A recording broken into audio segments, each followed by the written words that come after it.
Hello friends, welcome to MG classes by Vikas sir. जिसमें हम लोग एनसीईआरटी क्लास 6 का जो जियोग्राफी था वो हम लोगों ने कंप्लीट कर लिया है। आज ये क्लास 7 का है जियोग्राफी, जिसमें पहला चैप्टर है पर्यावरण।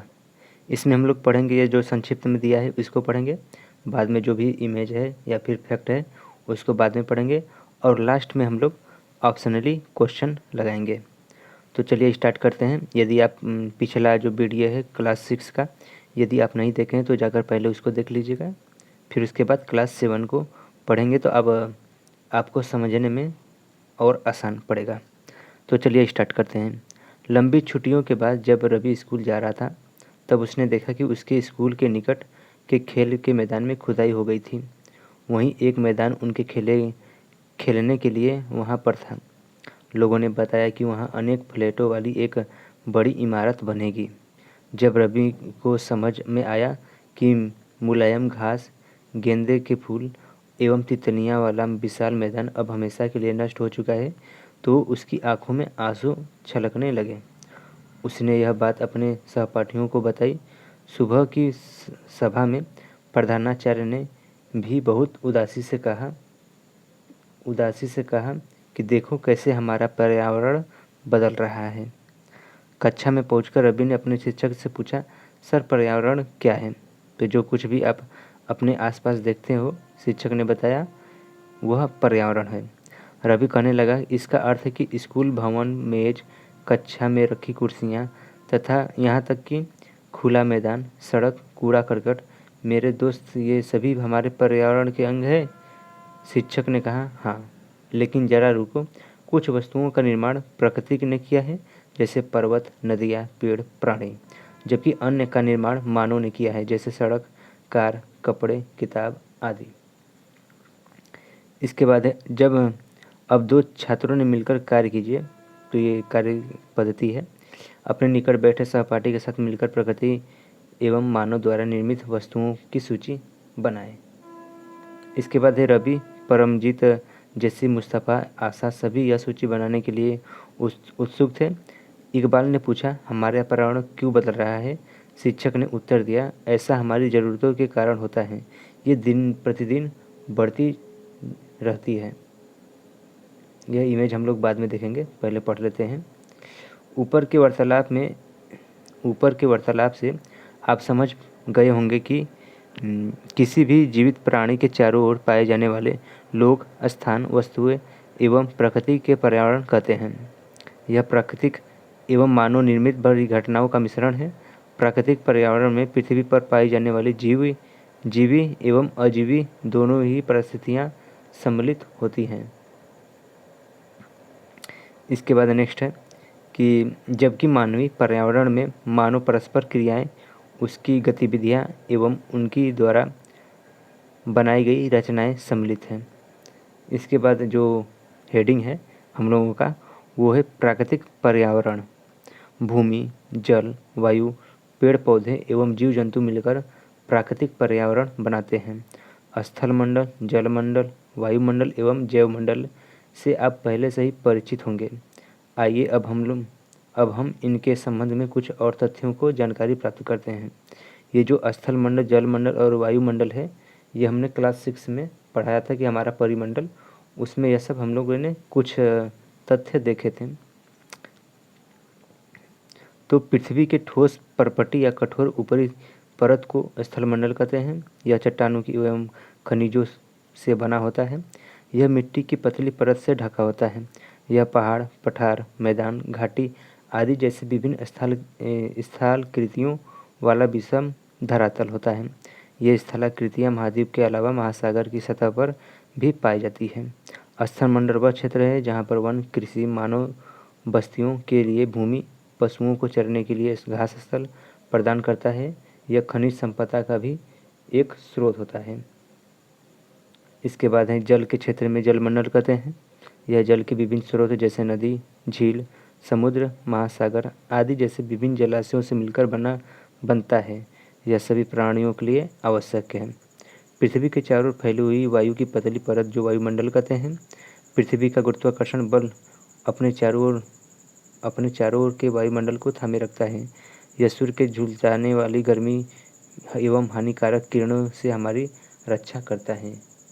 इसमें इसमें कई प्रकार की गैस, धूल कण एवं जलवाष्प उपस्थित रहते हैं।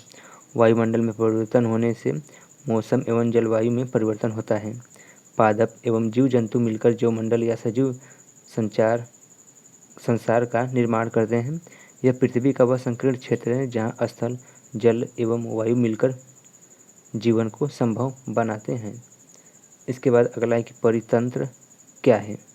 तो रवि की कक्षा में एक एनसीसी कैंप में जेसी ने आश्चर्य से कहा, कितनी मूसलाधार वर्षा हो रही है, इससे मुझे अपना केरल याद आ गया। तुम सबको आकर देखना चाहिए कि कैसे हरे भरे खेतों एवं नारियल के बागानों में लगातार बारिश होती रहती है।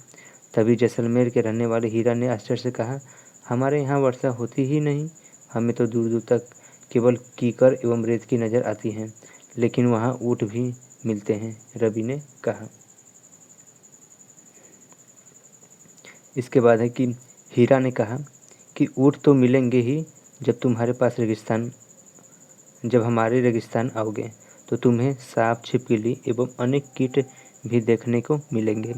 रवि हैरत में पड़ गया। विभिन्न स्थानों पर पाए जाने वाली जीव जंतु, वनस्पति एवं लोगों के रहन सहन के तरीके इतने भिन्न क्यों हैं? क्या सभी का एक दूसरे के साथ संबंध है? बिल्कुल संबंध है, शिक्षक ने कहा। सभी पेड़ पौधे, जीव जंतु एवं मानव अपने आसपास के पर्यावरण पर आश्रित होते हैं। प्रायः वे एक दूसरे पर आश्रित हैं। जीवधारियों का आपसी एवं अपने आसपास के पर्यावरण के बीच का संबंध ही पारितंत्र का निर्माण करता है। अधिक वर्षा वाले वन, घास स्थल, रेगिस्तान, पर्वत, झील, नदी, महासागर एवं छोटे से ताल का भी एक परितंत्र हो सकता है। क्या आपको लगता है कि जिस पार्क में रवि एवं उसके मित्र खेलते थे वह भी एक परितंत्र था, मतलब परितंत्र बनाता था? तो बिल्कुल हाँ, वो भी परितंत्र एक बनाता था। इसके बाद अगला हेडिंग कि मानवीय पर्यावरण। तो मानवीय पर्यावरण में हम लोग पढ़ते हैं कि मानव अपने पर्यावरण के साथ पारस्परिक क्रिया करता है और उसमें अपनी आवश्यकता के अनुसार परिवर्तन करता रहता है। इसमें प्रारंभिक मानव ने स्वयं की प्रकृति के अनुरूप बना लिया था। उनका जीवन सरल था। एक आसपास की प्रकृति उनकी आवश्यकता को पूरी हो जाती थी। समय के साथ साथ कई प्रकार की आवश्यकता बढ़ी। मानव ने पर्यावरण के उपयोग और उसमें परिवर्तन करने की कई तरीके सीख लिए हैं। उसने फसल उगाना, पशुपालना एवं स्थानीय जीवन जीना सीख लिया है। पहिए का आविष्कार हुआ, आवश्यकता से अधिक अन्न उपजाया गया, वस्तु विनिमय पद्धति का विकास हुआ और व्यापार आरंभ हुआ तथा वाणिज्य का विकास हुआ। औद्योगिक क्रांति से बड़े पैमाने तक उत्पादन प्रारंभ हो गया। परिवहन तेज गति से प्रारंभ हुआ। सूचना क्रांति में पूरे विश्व में संचार सहज और द्रुत हो गया। क्या आप जानते हैं कि आप गर्मी में रसीला तरबूज एवं सर्दी में भुनी हुई मूंगफली खाना क्यों पसंद करते हैं? प्राकृतिक एवं मानवीय पर्यावरण के बीच सही संतुलन होना आवश्यक है।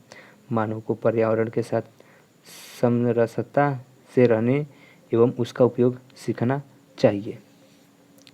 इसके बाद जो अगला संक्षेप में दिया है कि रवि की कक्षा में मिजोरम की एक लड़की है, नूरी। वह अक्सर अपने स्थान की हरियाली की बात करती रहती है। खेल के मैदान नष्ट होने के कारण रवि की उदासी देखकर नूरी ने उसे आने वाली छुट्टियों में अपने घर मिजोरम आने को कहा। रवि के शिक्षक ने सभी बच्चों से कहा कि छुट्टियों में वे जिन स्थानों पर जाएंगे वहाँ की भू दृश्य, घरों एवं लोगों के क्रियाकलापों का चित्र बनाकर लाएंगे। अब इसके बाद ये अभ्यास है। तो अब हम लोग फैक्ट पहले पढ़ लेते हैं, उसके बाद हम लोग चित्र पढ़ेंगे। तो ये जो बॉक्स में दिया हुआ है इसको हम लोग पढ़ते हैं। पर्यावरण हमारे जीवन का मूल आधार है। यह हमें सांस लेने के लिए हवा, पीने के लिए जल, खाने के लिए भोजन एवं रहने के लिए भूमि प्रदान करता है। मानव इस प्राकृतिक पर्यावरण को कैसे परिवर्तन करता है, ये तो क्वेश्चन बना हुआ है। और कार का धुआं वायु को प्रदूषित करता है। पानी का पात्र में एकत्रित किया जाता है, भोजन के बर्तनों में परोसा जाता है और भूमि पर कारखाना निर्माण होता है। मानव कार, मिल, कारखानों एवं बर्तनों के निर्माण करता है। इस प्रकार मानव प्राकृतिक पर्यावरण में परिवर्तन करता है। ये देख लीजिए पर्यावरण के घटक। तो पर्यावरण के घटक कई प्रकार के होते हैं। मुख्यतः प्राकृतिक, मानव निर्मित और मानव। अब प्राकृतिक में आपका सजीव, स्थलमंडल, वायुमंडल, जलमंडल ये आता है, जबकि मानव निर्मित में इमारतें, पार्क, पुल, सड़क, उद्योग और स्मारक आते हैं। मानव में अब हम लोग देख लेते हैं, तो एक व्यक्ति आता है, एक व्यक्ति में परिवार, कई परिवार मिलकर एक समुदाय बनाते हैं और कई समुदाय मिलाकर एक धर्म, फिर शैक्षिक, आर्थिक और राजनीतिक स्थिति इसी क्रियाकलाप के द्वारा चलता रहता है। इसके बाद है जीवी और अजीवी। तो सजीव प्राणियों का संसार जैसे पादप एवं जंतु, निर्जीव पदार्थों का संसार जैसे स्थल, यानी कि सजीव और निर्जीव के बारे में यहाँ पर बताया गया है। और यहाँ पर शब्द की उत्पत्ति, पर्यावरण यानी एनवायरनमेंट शब्द की उत्पत्ति फ्रेंच शब्द से एनवायरनोर या एनवायरनोर से हुई है, जिसका अर्थ होता है पड़ोस।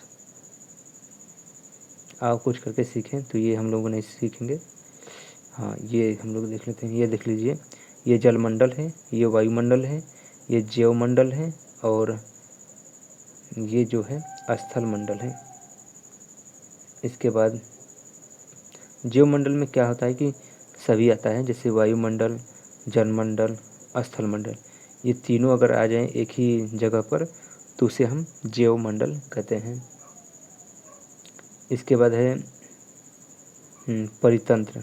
तो वह तंत्र जिसमें समस्त जीवधारी आपस में एक दूसरे के साथ तथा पर्यावरण के उन भौतिक एवं रासायनिक कारकों के साथ परस्पर क्रिया करते हैं जिसमें से वे निवास करते हैं, ये सब ऊर्जा और पदार्थ के स्थानांतरण द्वारा संबंध रहते हैं। आप कुछ करके सीखें, तो ये तो हम लोगों को करना नहीं है। ये छुट्टी के समय बनाया गया चित्र है, जो कि हम लोग पढ़े थे, तो उस समय का यह चित्र है। और इसके बाद है कि आप जानते हैं, हम लोग पढ़ लेते हैं कि प्रत्येक वर्ष 5 जून को विश्व पर्यावरण दिवस मनाया जाता है। ये इम्पोर्टेंट है, अब अपने मतलब सबको याद ही होगा। वस्तु विनिमय पद्धति क्या है? यह वस्तुओं की अदला बदली का व्यापार है जिसमें धन का प्रयोग नहीं होता है। यदि आप चावल देंगे तो आपको गेहूँ देगा, या फिर कोई मतलब कि किसी वस्तु दूसरे वस्तु का आदान प्रदान होता है, वस्तु विनिमय पद्धति। ये देख लीजिए, यहाँ कुछ चित्र दिया गया है। इसके बाद है कुछ कुछ करके सीखें, तो ये हम लोगों को नहीं पढ़ना है। हाँ, इसमें यहाँ पर हम लोग पढ़ेंगे थोड़ा। अब क्लास 6 में हम लोग थोड़ा से उतना ज़्यादा नहीं पढ़ रहे थे, अब हम लोग क्लास 7 में आ गए हैं, तो हम लोगों को अब पढ़ना पड़ेगा। परितंत्र क्या है ये आपको पता ही होगा। प्राकृतिक पर्यावरण से आप क्या समझते हैं, ये आपने भी पढ़ा। पर्यावरण के मुख्य घटक कौन कौन से हैं, ये भी हम लोगों ने पढ़ा। मानव निर्मित पर्यावरण के 4 उदाहरण जैसे सड़क, इमारत और उद्योग, ये सब है। स्थलमंडल क्या है, ये तो आप क्लास 6 पढ़ते आ रहे हैं। जीवी पर्यावरण के 2 प्रमुख घटक क्या हैं? अब जीवी पर्यावरण में जैसे कि जीव जंतु आ गए जो सजीव है, ना कि जीवी। और जीवमंडल क्या है, ये तो आपको दृश्य के मामले से मतलब कि चित्र से हम लोग समझे थे। अब ऑप्शनली में हम लोग देख लेते हैं। पहला क्वेश्चन है कि इनमें से कौन सा प्राकृतिक परितंत्र नहीं है? मरुस्थल, ताल, वन। तो ये आप बता दीजिएगा। और इसमें से कौन सा मानवीय पर्यावरण का घटक नहीं है? स्थल, धर्म, समुदाय। तीसरा क्वेश्चन है कि इनमें से कौन सा मानव निर्मित पर्यावरण है? तो पहाड़, समुद्र, सड़क। अगला क्वेश्चन है कि इनमें से कौन सा पर्यावरण के लिए खतरा है? तो पहला ऑप्शन है पादप वृद्धि, जनसंख्या वृद्धि और फसल वृद्धि। तो ये आप हम लोगों को मतलब कमेंट बॉक्स में कमेंट कीजिएगा ये चारों क्वेश्चन। और इसके बाद निम्नलिखित स्तंभों को मिलाकर सही जोड़ा बनाइए। तो जीवमंडल, वायुमंडल, जलमंडल और पर्यावरण, इन सभी का आपको जोड़ा बनाना है, सही मतलब कि मिला करना है। इसके बाद मानव प्राण, ये सब कुछ नहीं है। हाँ, तो आज के लिए मतलब कि ये जो हम लोगों ने पढ़ा था आज, ये क्लास 7 का पहला चैप्टर पर्यावरण था, जो कि हम लोगों ने कवर कर लिया। अगला जो होगा वो क्लास 2 होगा, क्लास 7 का। यदि आप क्लास 6 का नहीं देखे हैं तो पहले रिक्वेस्ट है कि पहले जाकर क्लास 6 का पूरा वीडियो देख लीजिएगा। टोटल वहाँ पर हम लोगों ने 6 वीडियो अपलोड किया हुआ हूँ, और जाकर वहाँ पर पढ़ भी सकते हैं। और साथ ही साथ आप चाहते हैं कि हमारे टेलीग्राम चैनल से जुड़ना, तो आप हमारे टेलीग्राम चैनल EMG क्लासेस विकास सर, वहाँ पर सर्च करेंगे तो आप हमारे चैनल से जुड़ सकते हैं। यदि नहीं मिलता है सर्च करने पर तो इस वीडियो के डिस्क्रिप्शन में मैं अपना टेलीग्राम चैनल लिंक प्रोवाइड करा दूँगा।